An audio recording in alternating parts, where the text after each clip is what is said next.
Hi folks, we're going to take a look at page 226, number 13. So they give us that cosecant of A is equal to secant of 0.75 and that this angle A is in the second quadrant, and they want us to find this angle.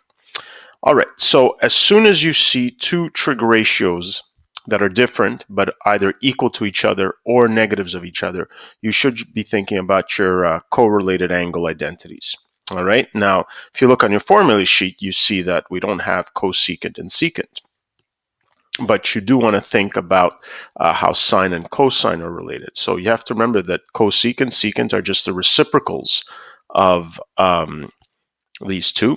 So if you just take the reciprocal of both sides, you could actually rewrite this as sine of A equaling cosine of 0.75. Okay? And we know when these two things are equal. So they tell us that A is in the second quadrant. Let's take a look at 0.75.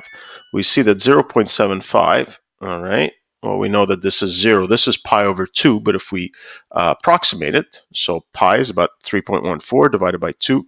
This angle here is about 1.57. So this is in the first quadrant, okay? And so this is 0.75. And so if we're going to use the correlated angle identities, we know that we're looking in the second quadrant at the angle pi over 2 plus our angle theta. Okay, and it makes perfect sense that the sine value of an angle in the second quadrant is going to be equal to the cosine value of an angle in the first quadrant, because sine is positive in this quadrant. Okay, so essentially here we can determine that A is just going to be equal to pi over 2 plus this angle 0.75.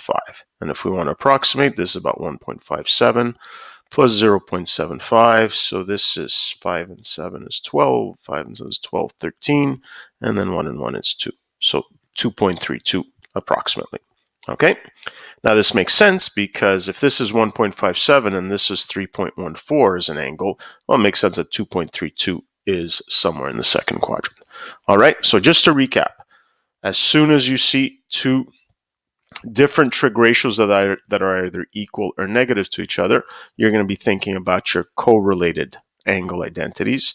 In this case here, I made the association to sine A being equal to cosine of 0.75, and A needed to be pi over 2 plus that angle. Okay, that's it for this one.